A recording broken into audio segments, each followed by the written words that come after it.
Olá, meus amigos, voltamos com a Alquimia dos Sonhos, escrito por Ted Andrews. E hoje a gente vai falar mais sobre umas histórias de casos de trabalho onírico mítico, para a gente ter uns exemplos de como funciona esse trabalho. Então começa assim, dessa forma. Através da observação de duas histórias de caso, podemos perceber como indivíduos se beneficiaram com o uso do processo de trabalho onírico mítico. Estas duas histórias de caso referem-se a pessoas que estavam tendo problemas com o dinheiro ou problemas em estabelecer o tipo de relacionamento que desejavam, visto que estes são desafios comuns enfrentados por muitos de nós. Esta é uma boa maneira para vermos como podemos utilizar o processo de trabalho onírico mítico como um auxílio para a nossa própria metamorfose. História de caso 1. O trabalho onírico mítico para insight de abundância, quer dizer, para trazer dinheiro, né? Neste caso, temos um indivíduo perto dos seus 40 anos de idade. Ele vinha tentando estabelecer novas áreas de abundância e prosperidade em sua vida. Chegava até um certo ponto e então o fluxo de dinheiro era simplesmente interrompido. Planejava começar um novo negócio, mas estava preocupado acerca da melhor maneira de romper com as barreiras que podiam impedir o sucesso das suas investidas. E aí tem um títulozinho que ele coloca que é o seguinte: mito escolhido para o trabalho onírico. Visto que desejava estabelecer uma abundância maior, ele utilizou a lenda do rei Midas para fornecer insight em relação às melhores coisas a serem evitadas. Ele esperava que isto identificasse os obstáculos que poderiam ser posteriormente eliminados. Sonhos que foram estimulados. Bom, gente, se vocês não conhecem a lenda do rei Midas, por acaso eu conheço, né? Já que ele falou, eu vou dar uma resumida. É a lenda de um rei que ele ganha, se eu não me engano, ele ganha o poder de que tudo que ele toca vira ouro. Só que ele aí é um tiro no pé que ele dá, né? Porque aí quer comer, ele bota a mão na comida e a comida vira ouro, ele não consegue digerir a comida. Ele quer beber e sente sede, aí ele bota a mão no copo de água, né? E tudo vira ouro, a água, o copo, então não importa. Ele tenta botar a boca em algum lugar, tipo, não vou tocar, mas ele bota a boca e tudo vira ouro. Qualquer coisa que toque o corpo dele vira ouro, então ele não se dá bem, né? Essa é a lenda do rei Midas. Se eu não me engano, se eu estiver errada, me fale, me avise. Bom, depois vem um outro título seguinte, que são sonhos que foram estimulados dentro desse caso, dessa pessoa, né? A primeira noite de trabalho onírico mítico estimulou um sonho que ele sentiu propiciar-lhe o insight mais esclarecedor dos obstáculos no tocante a fluxo de dinheiro. E aí é uma frase do rapaz, da pessoa que agora vai entrar, que ela deu o testemunho dela. Eu me vi em uma reunião de família. Tinha sido um dos últimos a chegar. E isto me deu uma certa satisfação, pois eu queria que minha presença fosse notada. Quando entrei na casa, percebi que era o interior de uma igreja. Meu pai zangou-se comigo por eu estar atrasado. Eu disse a ele que não estava atrasado, que esta era exatamente a hora em que eu dissera que chegaria. Até apontei meu relógio para ele. Ele simplesmente voltou-me as costas, argumentando que o resto da família tinha chegado cedo e que, portanto, não havia desculpa para o meu atraso. Todos começaram então a discutir e brigar. Eu me lembro de que tudo que foi dito, mas várias declarações foram fortes. Uma veio do meu irmão mais velho, que disse: "Você sempre se considerou o melhor entre nós." Outra foi: "Você acha que vai superar seu pai, mas jamais conseguirá isso." Eu me lembro de ter agarrado meu pai, pronto para bater nele. Eu estava chorando. Tudo que eu queria era ser reconhecido por aquilo que eu tinha realizado. Um tapa nas costas, Estamos orgulhosos de você, qualquer coisa.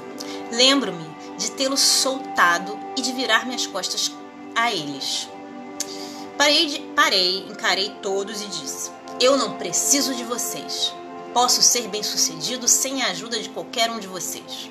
Já tenho mais que qualquer um de vocês. Passei então a dizer a cada um deles porque jamais seriam bem-sucedidos como eu. Disse tudo o que podia para magoá-los. Fui-me embora, sentindo-me zangado e contente, porque eles tinham inveja de mim. Estava também muito triste.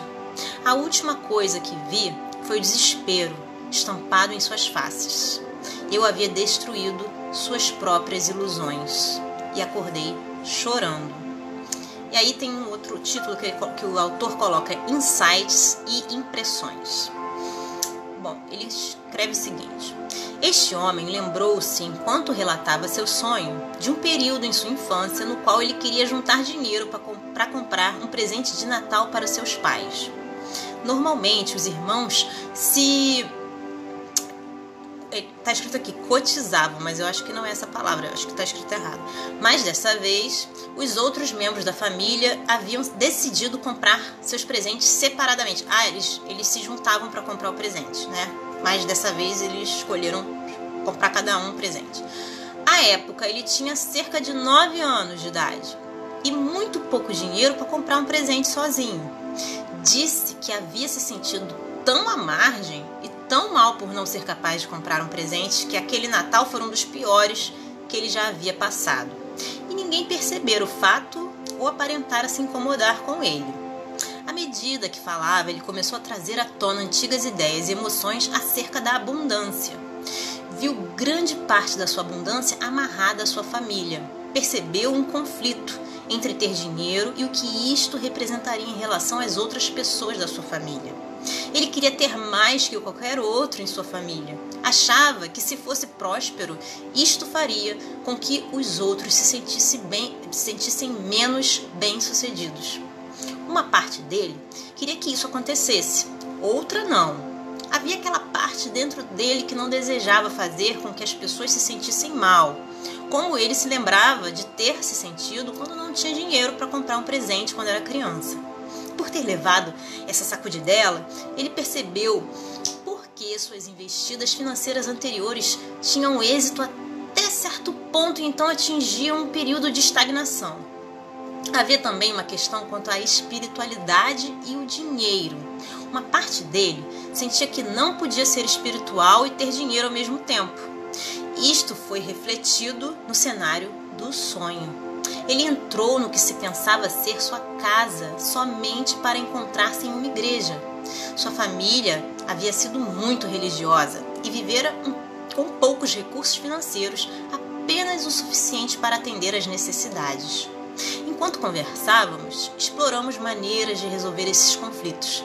Começamos a investigar maneiras de perceber riqueza, família, prosperidade e espiritualidade, como não sendo mutuamente exclusivas. Ele passou a trabalhar as maneiras de evitar armadilhas de emoções relativas à sua família. Começamos a discutir maneiras de ser e lidar com o sucesso sem assumir a responsabilidade de como os outros responderiam a isso, particularmente sobre como não ser o dono da culpa que fora colocada sobre ele por ter sido bem-sucedido, independentemente de ter sido colocada por ele mesmo ou pelos outros.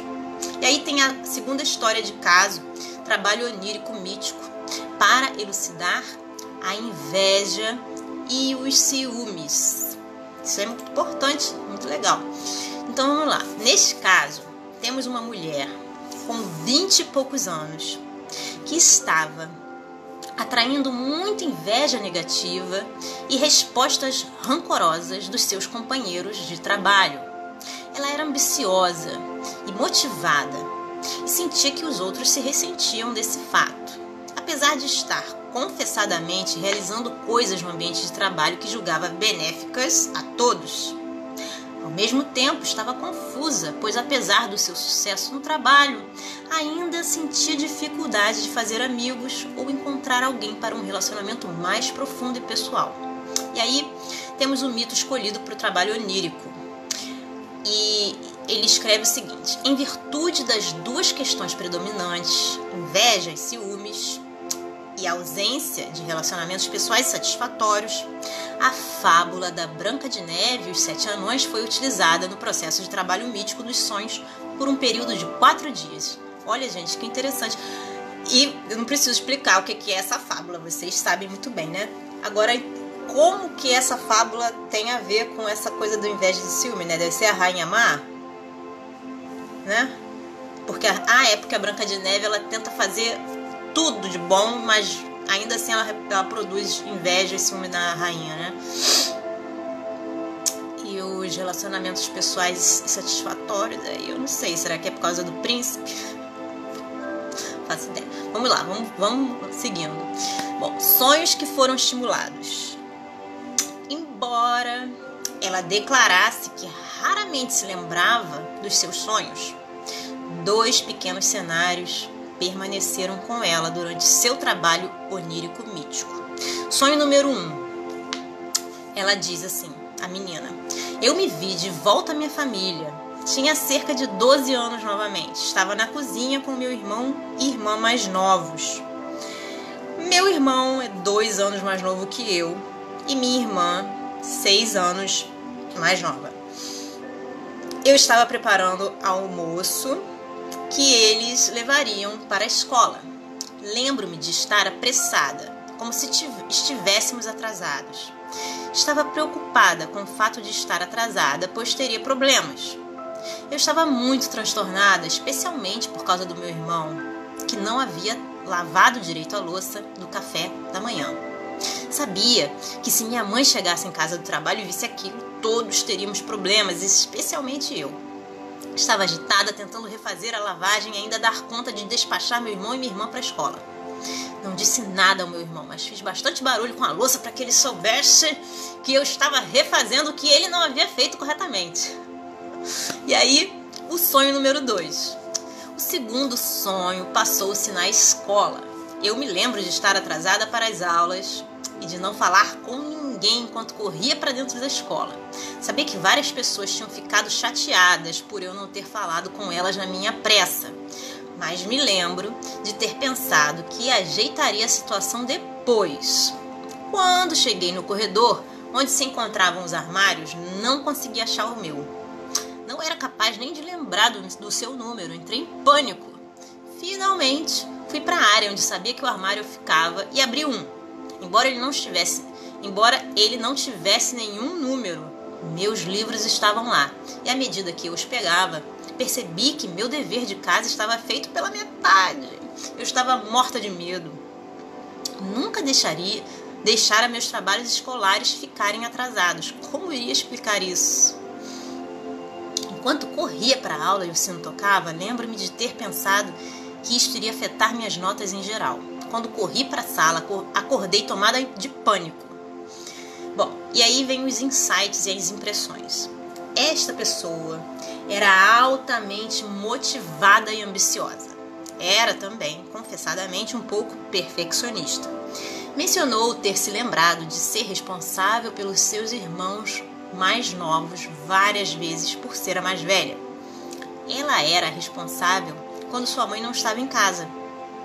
Isto se tornou ainda mais dramático para ela aos 10 anos, quando seu pai e sua mãe se divorciaram. Ela era a pessoa responsável pelas coisas que não andassem bem em casa. Ela sentia que talvez não estivesse compreendendo como as outras pessoas estavam respondendo ao seu próprio perfeccionismo. Percebeu que poderiam estar absorvendo isto como um reflexo de si mesmas. Da mesma maneira, como fazia barulho com a louça, refazendo a tarefa por seu irmão, sentia que devia tentar perceber se não estaria enviando alguma das mesmas mensagens implícitas de desaprovação aos seus companheiros de trabalho. Com o segundo sonho, ela percebeu também como talvez todo o seu enfoque e modo de trabalho, ao lado da questão de estar absorvida por ele, podiam estar desconcertando as outras pessoas. Ela poderia estar fazendo no trabalho o mesmo que fizera no sonho. Estava tão concentrada em fazer o serviço e fazê-lo bem, que se esquecera das cortesias comuns do dia, os cumprimentos, etc. sentiu que estava provavelmente muito rígida no trabalho, não reservando tempo para simplesmente conversar e compartilhar. Presumiu que os outros compreendiam, mas aparentemente isto não ocorreu. Sua incapacidade em reconhecer seus colegas de escola no sonho fez com que ela refletisse sobre seu reconhecimento ou ausência deste em relação aos companheiros de trabalho. Ela resolveu prestar mais atenção neles e começar a trabalhar sobre a eliminação do padrão. Desculpem. Se tiver que ser bem feito, terá que ser feito por mim. Em um mês, houve uma mudança na resposta dos seus companheiros de trabalho no que lhe dizia respeito à medida que ela era capaz de reconhecê-los em níveis outros que não o estritamente profissional. Ela começou a fazer sugestões de mudanças que seus companheiros de trabalho viessem a realizar, recusando-se a assumir sozinha a responsabilidade por elas. Ainda está trabalhando este aspecto e vem obtendo um êxito cada vez maior. O trabalho mítico dos sonhos tem sido comumente exercitado desde que a humanidade existe.